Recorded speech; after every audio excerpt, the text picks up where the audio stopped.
Welcome back to the Shadetree Garage.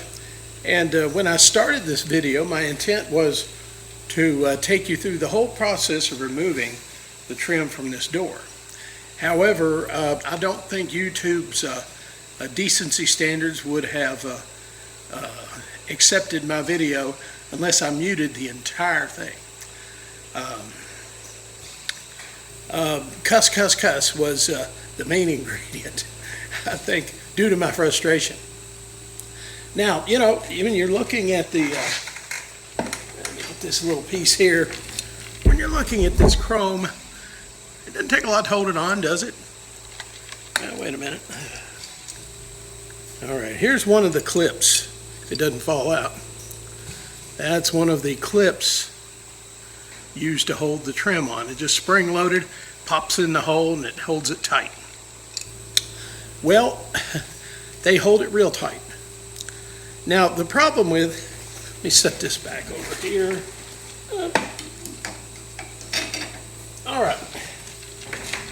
All right, now guys,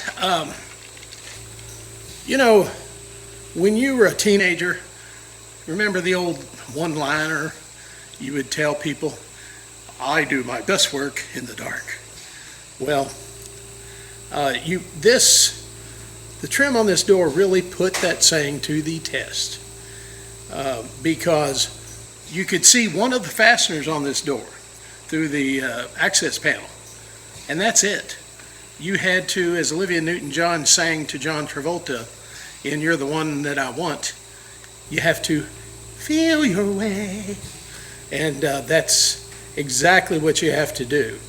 And you've got one large access hole and then a couple of smaller ones, and you're expected to snake your hand. Let me set this drink down. You're expected to snake your hands in and up and around and get these clips to collapse enough to get the trim off. Easy, right? Not so much. Anyway, but I did get it off, and I didn't tear up any trim, which is one of the most important points. Several fasteners gave up the ghost, but that's okay. There's plenty. Fasteners are aplenty on Amazon. But you can see the outline. Now I'm going to let you pull back. Now, you sharp-eyed body man here, tell me which fastener here gave me the hardest time to get it loose. And I'm just going to. I'm going to play the Jeopardy theme in my mind and let you all, or maybe I'll sing it. Do do do. Anyway, just look over. What evidence do you see, and can you tell me which fastener hole caused me the greatest problem?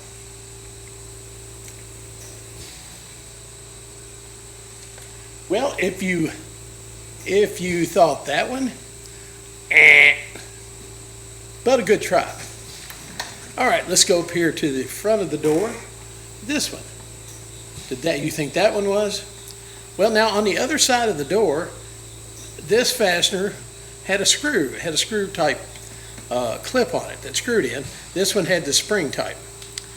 But I did get it loose, though you can see battle scars.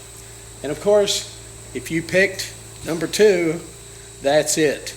You can see plenty of battle scars with me and a putty knife up against the clip that was holding it tighter than tight. Now, on the inside of this door, there's a small access panel down here at the bottom. And if you stick your arm up through there and grunt real hard, you can feel the inside of that clip. Now, what I've done in some cases where I could get both hands up, I would use one hand to hold the clip, and I'd get a pair of slip joint pliers or some diagonal cutters to collapse it enough where it would pop out, or it would collapse it enough and you could run around the other side and pull the trim forward a little bit, and it would pop, come loose. Obviously, this one took some encouraging to get it loose. In fact, I was just about ready to break out the die grinder and the cutting wheel and carefully run that cutting wheel down behind the trim without damaging the door or the trim, and cut that So got that mounting clip. Unfortunately, that wasn't necessary, but I was considering such extreme measures. Now, I had planned on videoing all this, but I've been out here working on it for like 3 hours, and nobody wants to watch 3 hours of video of me grunting and groaning and cussing. It's not. It wouldn't make very good pay TV, would it? Anyway, so I shut the camera off, and I'll just scrap that. But really, what I will tell you about is trying to get the trim off of this door, and you can't see what you're doing. You have to feel your way around, and it really does put your fingers to the test, because you can feel it with one hand and you can't get the other one up, so you have to run pliers up, or diagonal cutters, whatever tool you're using, to collapse that spring, and hope you hit the spring, or you have to kind of, I close. Now what's crazy is I'm out here, got my arm up in the bowels of this door, and I'm closing my eyes. It's like, well, what am I going to see? But it's just habit, You can't see what you're doing, and it's like maybe you can visualize it, I guess. But the clips all succumb to cussing and pliers and diagonal cutters and whatever implements I could think to use to get them pulled loose. So they're all gone, but they all need replacing. And you can see now these two clips are the traditional kind that have the wire spring to hold them in place behind the edges, and they bolt on. And you can see the marks that they left from just the rust. And of course, that's only been 38 years ago when they were new clips. And of course, almost every mounting hole, or the majority of them, have some sort of rust. Every clip I've taken off this car has surface rust on it. And in turn, that surface rust caused a little bit of, even just staining, if it didn't start rusting yet. Most of them have some sort of, some are worse than others. So of course those will all be replaced, and I'm considering replacing them with some sort of nylon or non-metallic clips. So anyway, we'll see how that goes. One thing I'm promising not to do is to use any more now take that back. I was going to say I was going to not use any fasteners that required 3/8 or any sort of speed nut to hold it on. But on both sides of the car, this large Belvedere piece has the same type of fasteners. It is screwed on, and I don't think it was as important. Once this is secure, everything else connects to it. It slips under one edge or another, and if this is secure, then everything attached to it's going to be pretty secure. And those clips, those clips are solid once they're in place. So, and I don't know if I'm not going to be so worried about keeping trim on, but I'm just worried. I'm not really worried. I'm just going to put it back. This won't be a grocery getter anymore. So it'll survive. All right, what else do I have to tell you? As far as the internal part of the door, it is identical. Of course, it's identical to the driver's door, but it's also missing that big access panel down here. And again, that's why the door panel from this side is even more deteriorated than the one from the driver's side. I mean, it's a mess, but that's okay. That's okay. I'll have to replace that, but all in all, the inside of the door looks really good. There's a little bit of rust in there, but nothing outlandish. And again, let's see. Let me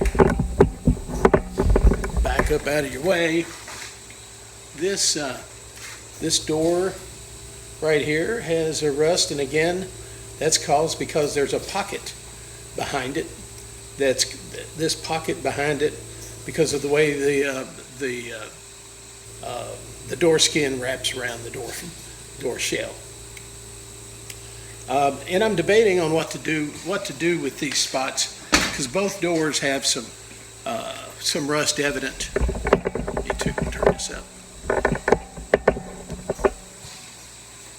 Let me get in front of it. This glare is killing me.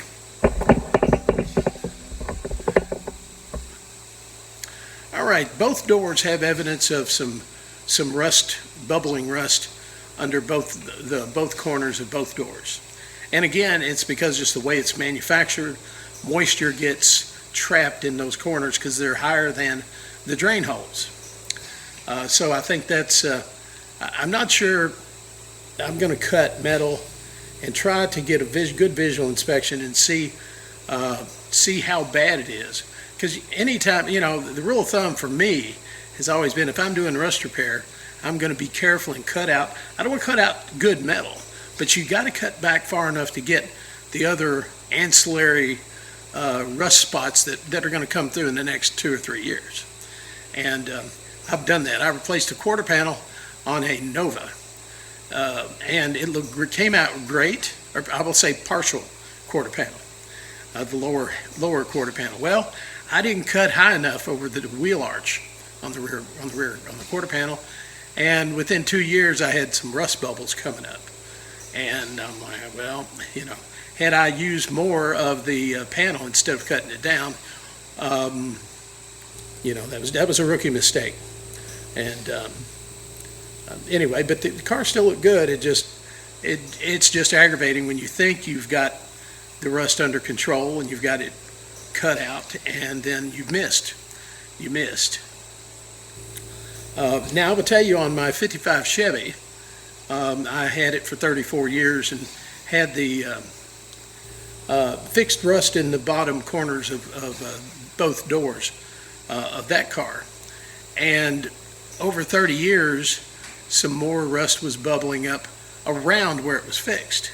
Not the patch. The patch was fine, but around, you know, some minor bubbling where it was just more rust that had, over 30 years' time, it was working through the sheet metal. And that's kind of be expected. Now, of course, you have products like Eastwood's encapsulation material that you can paint or spray over rusted metal that's supposed to stop the rust. You know, I have heard mixed reviews on how well those things work, but I'm probably going to try at least one of them, maybe two, on this car. Well, the next task, guys, is going to be taking the trim off the quarter panels. There are 2 or 3 fasteners that are accessible from the trunk, and another 2 or 3 that are accessible from the inside of the car. So then I'm going to take the back seat and the side panels out to access those, and hopefully I can find them. I don't know if they're clips or, you know, stud clips with studs on them. I'm hoping they're clips because they're a little easier to get out than trying to get your hand and a wrench to the fasteners inside the door. One of the fasteners in the door was a clip with a screw.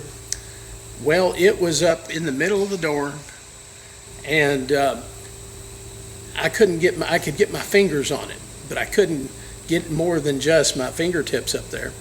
And I had a 3/8 inch combination wrench, and the box end would not turn the damn nut.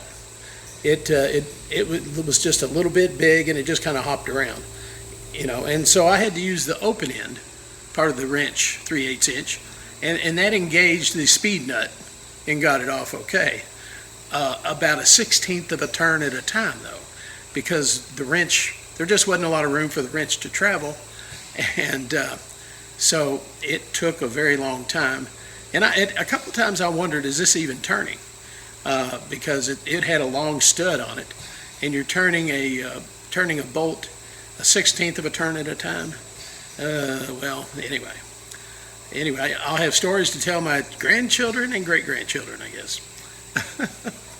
All right, well, progress continues. I'll be back out in the shop either later this evening or maybe tomorrow. I've got to do a little cleanup in here and go get some supper, and then I feel like I've made good progress. I achieved what I wanted to do this afternoon, got all the trim off the door, and I didn't tear any of it up, and that was the big goal too. All right, so have a great weekend, and we'll see you next time here in the Shadetree Garage.